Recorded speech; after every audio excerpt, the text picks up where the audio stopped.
Heaven and hell. Let's start with the heavyweights. Heaven and hell. These concepts, prevalent in Abrahamic religions like Christianity and Islam, depict an afterlife divided between a blissful paradise and a fiery underworld. Heaven is often portrayed as a place of eternal happiness, filled with pearly gates, fluffy clouds, and angelic beings. It's a reward for the righteous, where they can bask in the presence of God or a higher power. On the flip side of the coin, hell is seen as a place of punishment for the wicked. Images of fire and brimstone come to mind, with demons tormenting the damned souls. The criteria for entering heaven or hell can vary depending on the specific religion. Some emphasize following religious teachings and good deeds, while others focus on faith and accepting a specific deity. Reincarnation. Eastern religions like Hinduism and Buddhism offer a different perspective.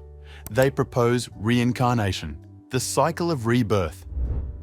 After death, the soul is said to be reborn into a new life form, depending on the karma accumulated in previous lives. Good karma leads to a better rebirth, while bad karma might land you as a houseplant. The ultimate goal is to achieve moksha, liberation, or nirvana, escaping the cycle and achieving enlightenment. The bardo. According to Tibetan Buddhism, the bardo is an intermediate state between death and rebirth. It can last up to 49 days and it's filled with visions and tests that determine your next incarnation. Think of it like a cosmic guidance counselor sorting you into your next life path. Shinto. Shinto, the native religion of Japan, focuses on the kami, spirits that permeate nature and everyday objects. After death, the human spirit, mitama, may reside in the spirit world or become one with the kami. Shinto's afterlife isn't a separate realm, but an extension of this one. Mitama can influence the living, and the focus remains on living a meaningful present, honoring kami and ancestors. The afterlife becomes a natural result of our actions and the legacy we create. Ancestral planes. Beliefs in ancestral planes are common across cultures. These are seen as separate realities where the spirits of the dead reside, sometimes able to communicate with the living through mediums or rituals. These spirits are often seen as sources of wisdom and protection. Offerings and rituals might be performed to appease them and seek their guidance. Shamans, spiritual leaders, can often interact with this realm. Ogham Otherworld. Celtic cultures like those of the Gauls and Britons envisioned an otherworld, a mystical realm coexisting with our own. It was veiled by mist and accessible through ancient burial mounds or megaliths or during dreams and trances. Some believe it's a land of eternal youth and beauty, while others see it as a reflection of our own inner world. It wasn't necessarily a heaven or hell, but a place where the dead resided, sometimes interacting with the living. Valhalla. For the Vikings, a glorious afterlife awaited worthy warriors. Valhalla, a majestic hall ruled by the mighty Odin, housed those who died heroically in battle. Here, warriors feasted and trained for the final battle of Ragnarok. But those who didn't fall in battle weren't left out.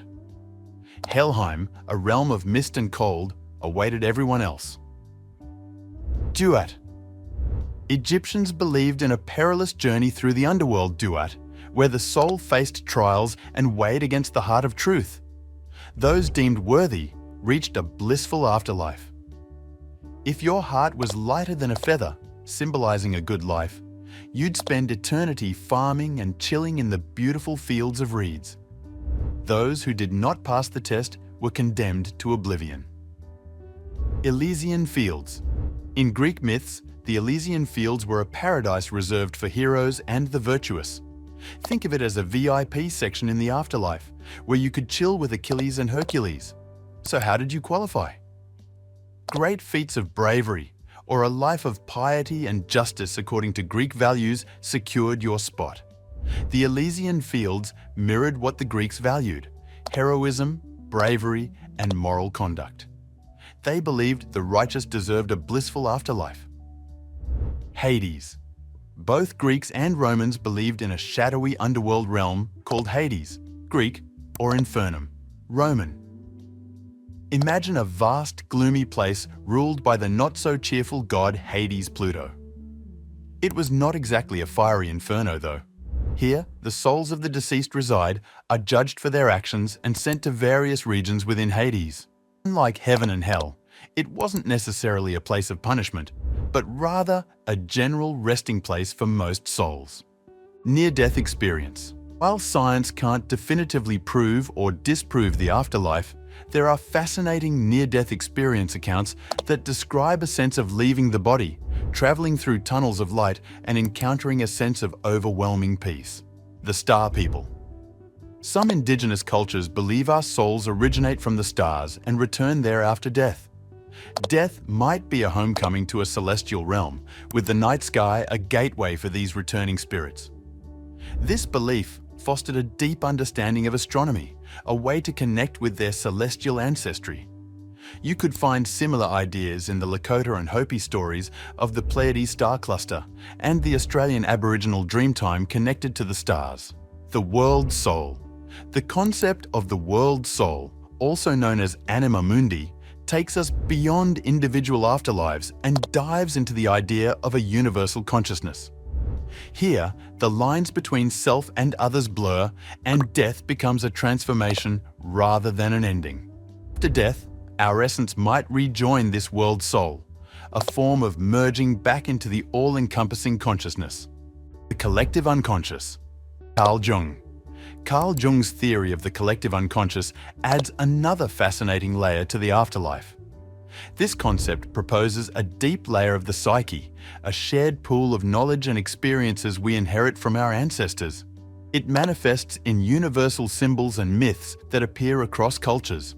Building on the idea of a collective unconscious, some theorize that upon death, our individual memories and experiences contribute to this vast pool of human knowledge and experience, accessible to future generations on a deeper level.